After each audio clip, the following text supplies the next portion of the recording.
কোটা সংস্কার আন্দোলনকে ঘিরে দেশজুড়ে সহিংসতা, প্রাণহানির ঘটনায় জড়িতদের শাস্তির দাবিতে চলছে শিক্ষার্থীদের আন্দোলন।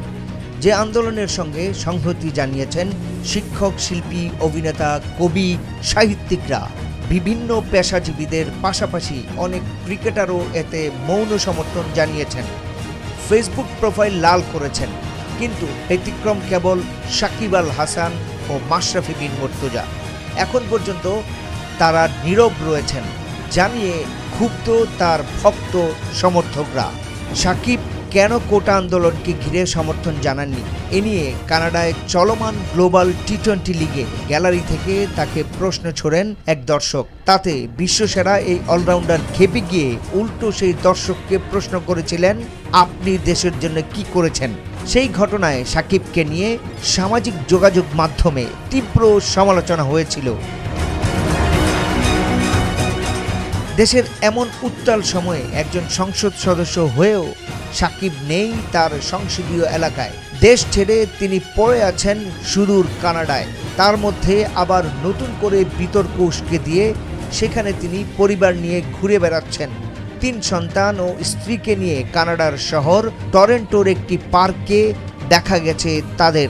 সাকিবের স্ত্রী উম্মে আহমেদ শিশির ইনস্টাগ্রামে কয়েকটি ছবি প্রকাশ করেছেন।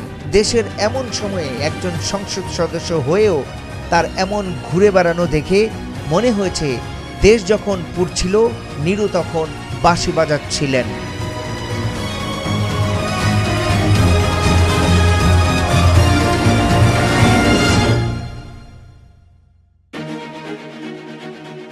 কোটা সংস্কার আন্দোলনে নিশ্চুপ ভূমিকা পালন করায় সাকিব আল হাসান ও মাশরাফি বিন মুর্তজাকে নিয়ে সমালোচনা হচ্ছে।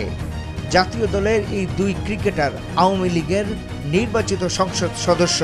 জাতীয় দলে অনেক ক্রিকেটারই কোটা সংস্কার আন্দোলন, হত্যাকাণ্ড নিয়ে প্রতিক্রিয়া জানালেও সাকিব ও মাশরাফি কোনো ধরনের মন্তব্য করেননি। এবার ভক্ত সমর্থকদের রোষানলে পড়েছেন তারা। দুজনেই ট্রলের শিকার হয়েছেন। রাষ্ট্রীয় শোক ঘোষণার পরও নিশ্চুপ মাশরাফি। এতে শিক্ষার্থীদের হৃদয়ে রক্তক্ষরণটা বেড়েছে।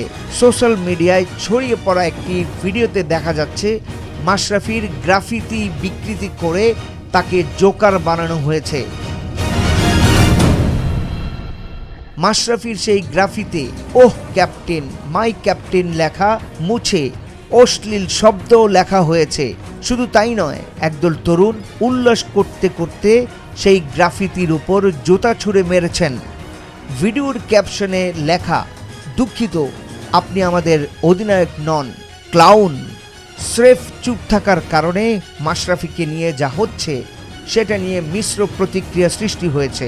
মাশরাফিকে নিয়ে দেশে এমন নেতিবাচক কর্মকাণ্ড সম্ভবত এর আগে কখনোই দেখা যায়নি। তার জনপ্রিয়তা ছিল আকাশচুম্বী। সেই জনপ্রিয়তার চূড়ায় কি এবার চির ধরল?